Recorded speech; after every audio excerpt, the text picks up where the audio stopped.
This honestly does not feel like real life. We are literally on our way right now to go pick up our very own drift car in Japan. But first, let me take you on a journey to where it all begun. At 17 years old, I was on top of the world.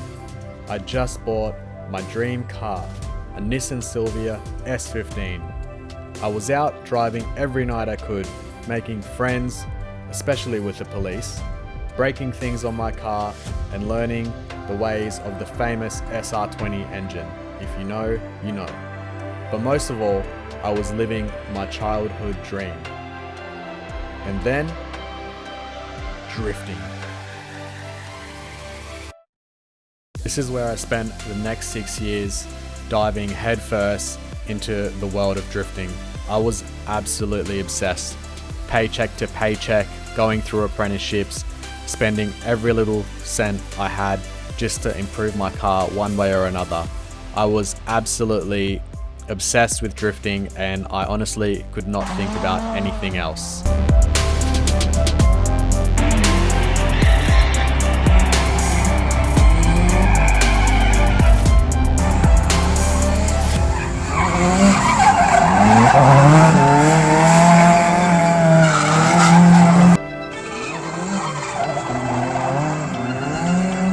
But how did we get here? Let me show you why my childhood dream was to own a Nissan Silvia S15. That's right, I grew up in Australia, where back in the early 2000s, the JDM car scene was known as the sex spec era. Fluffy dice, chrome everything, and a sound system big enough for a festival. Thanks to my cousin, who I idolised, he was the one who started my passion for JDM cars, and let's not forget Fast and Furious.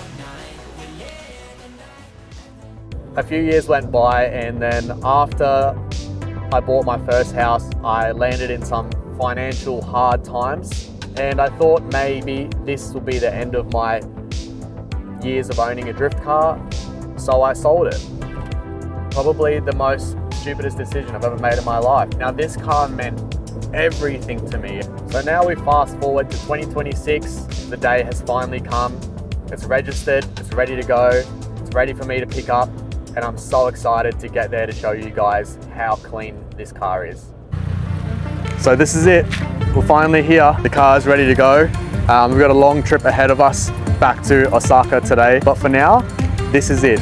This is our very own Nissan Silvia S15 drift car in Japan.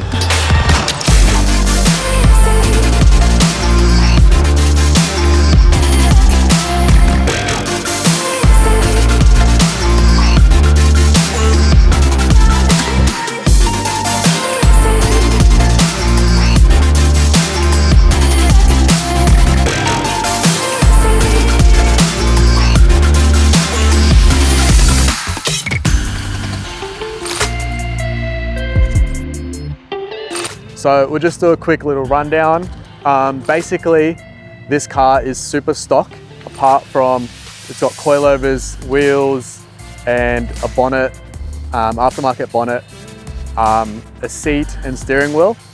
Apart from that, it's still got the side mount intercooler. I'll actually show you guys right now. The reason we kept it so stock is because I want to be able to modify it with you guys on the channel here and just personalize it and make it our own. Personally, I do love the hood right now. I think when it goes back to Australia, maybe I'll think about getting a standard one. So as you can see, this is as stock as you can get. When it comes to an S15, apart from the coilovers, it doesn't get more stock than this.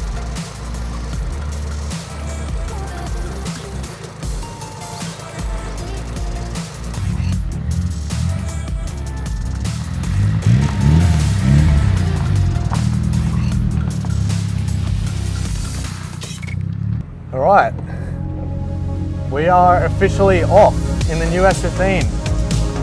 This is absolutely crazy. What is happening right now? This doesn't feel real at all.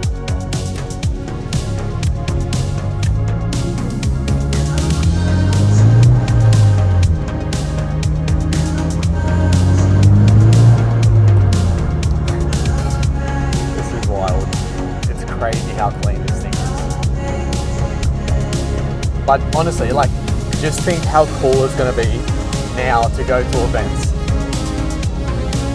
in an S15 in Japan. It doesn't get better than that. When they talk about the experience, this is the full experience, you know. We're off. Just got some fuel. 100 octane. That's the best thing about Japan here, is they have high 100% octane. So when it comes to turbo cars, drift cars, they love it. Now, 6 hours back to Osaka. Let's go.